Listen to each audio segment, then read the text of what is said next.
అప్పుడు ఓడాం, ఇప్పుడు పవర్లో ఉన్నాం. దెబ్బకు దెబ్బ వైసీపీ అబ్బా అనాల్సిందే. ఇదే కసితో ఉంది కూటమి. వైసీపీ హయాంలో స్థానిక సంస్థల ఎన్నికలను లైట్ తీసుకున్న టీడీపీ ఇప్పుడు ఒక్కో మున్సిపాలిటీ, కార్పొరేషన్, జెడ్పీలో జెండా పాపేందుకు పక్కా ప్లాన్ అమలు చేస్తుంది. వస్తాం సార్ తీసుకోండి అంటున్నా అందరికీ కండువా కప్పేయడం లేదు. అవసరమున్నా వారి మద్దతు తప్పనిసరి అయినా గత సర్కార్ హయాంలో ఓవర్ చేసిన వారిని పక్కకు పెట్టేస్తోంది టీడీపీ. కడప జెడ్పీ పీఠంపై ఆపరేషన్ కంటిన్యూ చేస్తూనే తిరుపతి మేయర్ సీటుపై ఫోకస్ పెట్టింది సైకిల్ పార్టీ.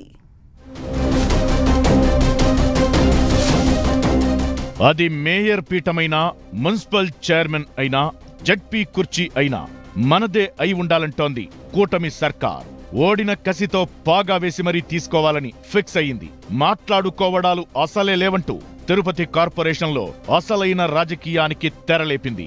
తిరుపతి మేయర్ పదవి ప్రస్తుతం వైసీపీ చేతిలో ఉంది. డిప్యూటీ మేయర్ పీఠం ఖాళీగా ఉంది. దీంతో కౌన్సిల్ పై ఆధిపత్యం కోసం కూటమి నేతలు వ్యూహాత్మకంగా పావులు కదుపుతున్నారు. అందుకు తగ్గట్టుగానే పెద్ద సంఖ్యలో వైసీపీ కార్పొరేటర్లు టీడీపీ, జనసేనలో చేరేందుకు రెడీ అవుతున్నారు. ఎన్నికల్లో పోటీ కోసం భూమన అభినయ్ రెడ్డి రాజీనామా చేసిన డిప్యూటీ మేయర్ పదవిని చేజిక్కించుకునేందుకు కూటమి నేతల్లోనూ పోటీ మొదలైంది. టీడీపీ, జనసేన నేతలు ఎవరికి వారు తమ తమ ప్రయత్నాలు చేస్తున్నారు. మరోవైపు తిరుపతి మేయర్ వైసీపీలోనే కొనసాగుతారా లేక కూటమిలో చేరుతారా? తిరుపతి వైసీపీ కార్పొరేటర్ల దారెటు అన్నది ఉత్కంఠ రేపుతోంది. తిరుపతి మున్సిపల్ కార్పొరేషన్లో 50 స్థానాలు ఉండగా 49 సీట్లకు ఎన్నికలు జరిగాయి. అప్పుడు టీడీపీ కేవలం 1 స్థానాన్ని కైవసం చేసుకుంది. మిగిలిన 48 స్థానాలు వైసీపీ ఖాతాలో ఉన్నాయి. తమను నామినేషన్ కూడా వేయనివ్వకుండా నాటి అధికార వైసీపీ నేతలు కార్పొరేటర్లను ఏకగ్రీవం చేసుకున్నారని టీడీపీ ఆరోపిస్తోంది. జనరల్ మహిళా రిజర్వ్ స్థానమైన తిరుపతి మేయర్ పీఠం బీసీ వర్గానికి చెందిన డాక్టర్ శిరీష యాదవ్ ను వరించింది.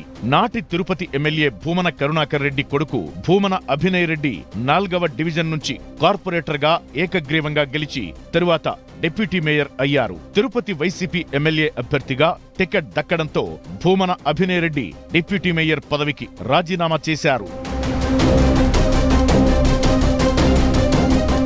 సార్వత్రిక ఎన్నికలకు ముందే 3 వైసీపీ కార్పొరేటర్లు టీడీపీ, జనసేన కూటమిలో చేరారు. రాష్ట్రంలో అధికారం మారాక తిరుపతి కార్పొరేషన్లోనూ రాజకీయంగా మార్పులు స్టార్ట్ అయ్యాయి. పెద్ద సంఖ్యలో వైసీపీ కార్పొరేటర్లు టీడీపీ, జనసేనలో చేరేందుకు విశ్వ ప్రయత్నాలు చేస్తున్నారు. అయితే టీడీపీ, జనసేన అధిష్టానం తిరుపతి కార్పొరేటర్ల విషయంలో ఆచితూచి వ్యవహరిస్తోంది. వైసీపీ కార్పొరేటర్లలో చాలా మంది టీడీపీ నేతలను ఇబ్బందులు పెట్టిన వారున్నారు. వారిని పక్కనబెట్టి వివాదరహితులైన వారిని మాత్రమే చేర్చుకోవాలని టీడీపీ, జనసేన అధిష్టానం భావిస్తోంది.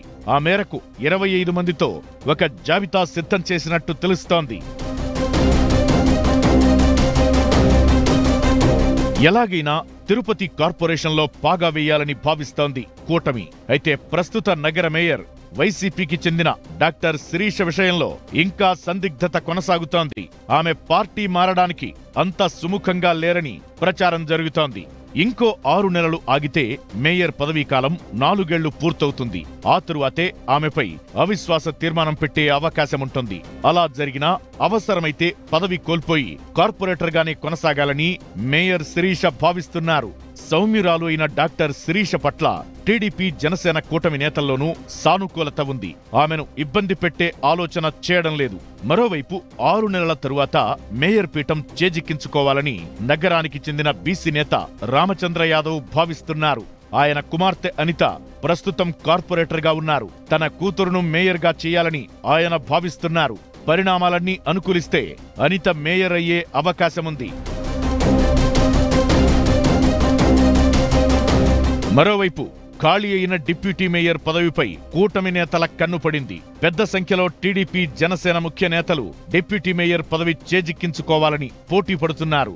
ప్రస్తుత తిరుపతి జనసేన ఎమ్మెల్యే ఆరణి శ్రీనివాసులు డిప్యూటీ మేయర్ పదవి విషయంలో చక్రం తిప్పాలని చూస్తున్నారు. తన కుమారుడు ఆరణి మదన్ను రాజకీయంగా తెరపైకి తెస్తున్నారు.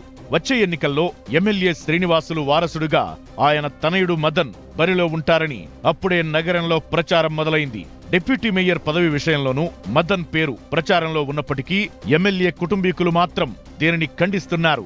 ఇక టీడీపీ తరపున టికెట్ ఆశించి భంగపడ్డ మాజీ ఎమ్మెల్యే సుగుణమ్మ తన మనవరాలు కీర్తిని డిప్యూటీ మేయర్ చేయాలని భావిస్తున్నట్లు ప్రచారం జరుగుతోంది. తద్వారా తన కుటుంబానికి న్యాయం చేయాలని ఆమె పార్టీని రిక్వెస్ట్ చేస్తున్నారు. మరోవైపు ఖాళీ అయిన డిప్యూటీ మేయర్ పదవి తనకి ఇవ్వాలని ఏకైక టీడీపీ కార్పొరేటర్ ఆర్సి మునికృష్ణ కోరుతున్నారు. జనసేన నుంచి కూడా కొంతమంది డిప్యూటీ మేయర్ పదవి కోసం పోటీలో ఉన్నారు. ఇలా తిరుపతి రాజకీయం మొత్తం తిరుపతి మున్సిపల్ కార్పొరేషన్ కేంద్రంగానే కొనసాగుతోంది. మాజీ ఎమ్మెల్యే వైసీపీ నేత భూమన కరుణాకర్ రెడ్డి మాత్రం ఇవేవీ పట్టించుకోకుండా రెస్ట్ తీసుకుంటున్నారు. ఇంకో 3-4 నెలలు విశ్రాంతి తీసుకుని ఆ తరువాత పొలిటికల్ గా యాక్టివ్ కావాలని భూమన కుటుంబం భావిస్తున్నట్లు ప్రచారం జరుగుతోంది.